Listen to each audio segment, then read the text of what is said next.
ದೇವಸ್ಥಾನಕ್ಕೆ ಹೋಗಿಲ್ಲ ಅಂತ ಅನ್ಕೊಳ್ಳೋಣ, ನಿಮಗೆ ನಂಬಿಕೆ ಇಲ್ಲ, ಹೋಗಿಲ್ಲ ಅಂತ ಅನ್ಕೊಳ್ಳೋಣ. ಡಿಸ್ಟರ್ಬ್ ಆದ್ರಿ, ಏನೋ ಡಿಸ್ಟರ್ಬೆನ್ಸ್ ಆಯ್ತು, ಎಲ್ಲಿಗೆ ಹೋಗ್ತೀರಿ ನೀವು? ನಮ್ಮ ಮನ್ಸು ಹೀಗೆ ಇದೆಯಾ ಬೆಳಗ್ಗೆಯಿಂದ ಸಂಜೆವರೆಗೂ ಫಾರ್ ದ ಅನದರ್ 100 years ಹೀಗೆ ಇದೆಯಾ?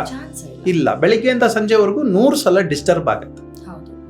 ಈಗ ನಿಮಗೆ ಒಂದ್ ಸ್ವಲ್ಪ ನೆಮ್ಮದಿ ಬೇಕು, ಎಲ್ಲಿಗೆ ಹೋಗ್ತೀರಿ? ನೀವ್ ಹೇಳ್ತಾ ಇರೋದು ಈಗ ಯಾರೋ ಒಬ್ರು ಕ್ಲೋಸ್ಡ್ ಒನ್ ಇದಾರೆ, ಅವ್ರ ಹತ್ರ ಶೇರ್ ಮಾಡ್ಕೊಳಕ್ ಆಗದೇ ಇರೋ ಸಂದರ್ಭದಲ್ಲಿ ಇದು ಲಾಸ್ಟ್ ರೆಸಾರ್ಟ್ ಇಸ್ ಹಿಯರ್ ಅಂತ. ಲಾಸ್ಟ್ ರೆಸಾರ್ಟ್ ಅಲ್ಲ, ನನ್ನ ಪ್ರಕಾರ ಅದು ಫಸ್ಟ್ ರೆಸಾರ್ಟ್. ನಾವು ಅರ್ಥ ಮಾಡ್ಕೊಂಡಿಲ್ಲ ಅಷ್ಟೇ. ಈಗ ನನಗೇನೋ ನೋವಾಗಿದೆ, ತೊಂದರೆ ಆಗಿದೆ, ಸ್ಟ್ರೆಸ್ ಆಗಿದೆ, ನನ್ನ ಮನೆಯಲ್ಲಿ ಹೇಳ್ಕೊಂಡ್ರೆ ಚೀಪ್ ಆಗ್ಬಿಡ್ತೀನಿ. ಫ್ರೆಂಡ್ಸ್ ಹತ್ರ ಹೇಳ್ಕೊಂಡ್ರೆ ಕುಡಿಯಕ್ಕೆ ಹೋಗೋಣ ಬಾ ಅಂತಾರೆ. ಇನ್ಯಾರ ಹತ್ರನೋ ಹೇಳ್ಕೊಳಕ್ ಹೋಗ್ತೀನಿ, ನನಗಿಂತ ಎತ್ತರದವ್ರ ಹತ್ರ ಹೇಳಿದ್ರೆ ಅವ್ರು ಬೈತಾರೆ ನನ್ನ. ನನಗಿಂತ ಚಿಕ್ಕವ್ರ ಹತ್ರ ಹೇಳಿದ್ರೆ ನನ್ನನ್ನು ವೀಕ್ ಮಾಡ್ಕೋತಾರೆ, ವೀಕ್ ಅನ್ಕೋತಾರೆ ನನ್ನನ್ನು. ನಾನು ಯಾರ ಹತ್ರ ಹೇಳ್ಕೊಂಡು ಬರಲಿ?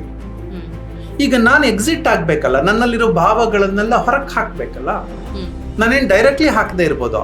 ಆ ಭಗವಂತ ನೀನು ಇದೀಯಪ್ಪ, ನಿನ್ನ ತಲೆ ಮೇಲೆ ಹಾಕ್ಬಿಟ್ಟಿದ್ದೀನಿ ನಾನು. ನನ್ನ ಲೋಡ್ ಎಲ್ಲವೂ ಕೂಡ ನಾನು ಹೊರಕ್ಕೆ ಹಾಕಿದ್ದೀನಿ. ನನಗೆ ಸಿಗುವಂತಹ ಜಾಗ ಯಾವುದು? ಆ ಜಾಗ ಮನೇಲಿ ದೇವಸ್ಥಾನವೂ ಆಗಿರ್ಬೋದು, ಯಾವುದಾದ್ರೂ ಒಂದು ನಿರ್ಮಲವಾದ ಜಾಗ ಆಗಿರ್ಬೋದು.